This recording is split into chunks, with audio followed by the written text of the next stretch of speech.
Dasar teori. Darah adalah jaringan tubuh yang berbeda dengan jaringan tubuh lain. Berada dalam bentuk konsentrasi cair, beredar dalam suatu sistem tertutup yang dinamakan sebagai pembuluh darah, dan menjalankan fungsi transfer sebagai bahan serta fungsi hemostasis. Sadikin, M. 2002. Darah diproduksi dalam sumsum tulang dan nodus limpa. Volume darah manusia sekitar 7% sampai 10% berat badan normal dan berjumlah sekitar 5 liter. Eritrosit merupakan cakram bikonkav yang tidak berinti. Komponen utamanya adalah protein hemoglobin yang berfungsi mengangkut oksigen dan karbon dioksida. Price 1995. Hemoglobin adalah suatu molekul yang terdiri dari gabungan molekul hem dan globulin yang merupakan kandungan utama dalam eritrosit dengan berat molekul 64.450 dalton. Hemoglobin atau Hb terdiri dari bahan yang mengandung besi yang disebut dengan hem dan protein globulin. Terdapat sekitar 300 molekul hemoglobin dalam setiap sel darah merah. Menurut Corwin tahun 2000, molekul-molekul hemoglobin terdiri dari 2 pasang rantai polipeptida atau globin dan 4 gugus hem, masing-masing mengandung sebuah atom besi.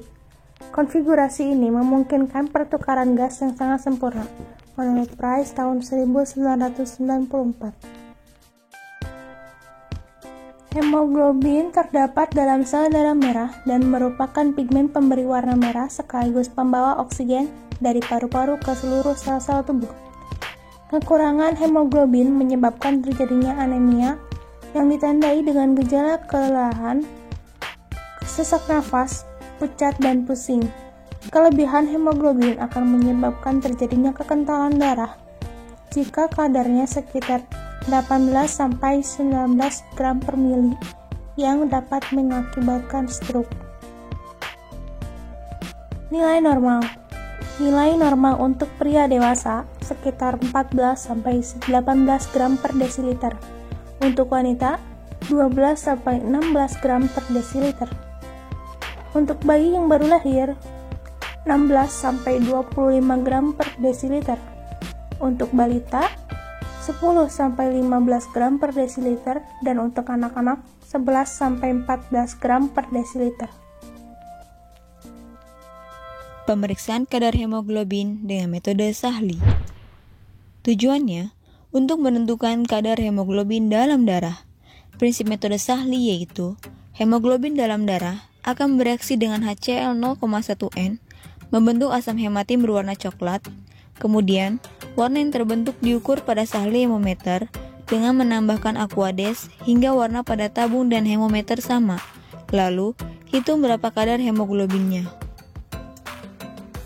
Alat dan bahan yang digunakan.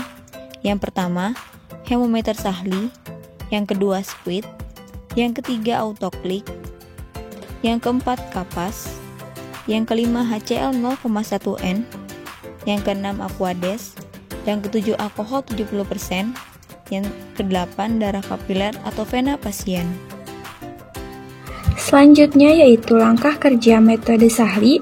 Yang pertama adalah isi tabung hemometer dengan HCl 0,1N sampai angka 2. Lalu, langkah kerja yang kedua yaitu lakukan pengambilan darah kapiler atau vena pasien. Selanjutnya, darah dihisap dengan pipet Hb sampai tanda batas 20 mikroliter. Untuk yang selanjutnya, langkah kerja yang keempat yaitu masukkan ke dalam tabung yang berisi HCl 0,1N. Untuk langkah kerja yang kelima yaitu campur merata dan tunggu sampai 3-5 menit. Lalu setelah itu masukkan tabung ke dalam hemometer Sahli. Untuk langkah kerja yang terakhir yaitu tambahkan aquades tetes demi tetes sampai warnanya sama dengan warna standar. Jika dirasa warnanya sudah sama dengan warna standar, maka dilakukan pembacaan.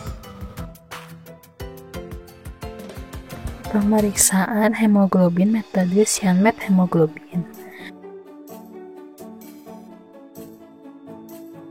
Tujuan dari pemeriksaan hemoglobin metode Sianmet hemoglobin yaitu untuk menentukan kadar hemoglobin dalam darah. Prinsipnya yaitu darah ditambahkan larutan yang berisi potasium sianat dan potasium ferrisianat atau Drapkins. Ferrisianat akan mengubah ion Fe dari bentuk ferro menjadi ferri membentuk methemoglobin yang kemudian tergabung dengan potasium sianat membentuk pigmen yang stabil, yaitu cyantem globin. Alat yang harus disiapkan yaitu autoclick, spuit, tabung reaksi, Clinipet 20 mikron, spektrofotometer. Untuk bahannya yang harus disiapkan yaitu kapas, reagen Drapkins, Aquades, alkohol 70%, dan darah kapiler atau vena. Cara kerja yang pertama, isi tabung dengan larutan Drapkins sebanyak 5 ml. Kedua, lakukan pengambilan darah kapiler atau vena pada pasien. Darah dihisap dengan pipet HB sampai tanda batas 20 mikroliter. Masukkan ke dalam tabung yang berisi larutan Drapkins. Campur merata dan tunggu minimal 5 menit. Ukur pada spektrofotometer dengan panjang gelombang 540 nanometer dan baca hasilnya. Okay, thank you for watching.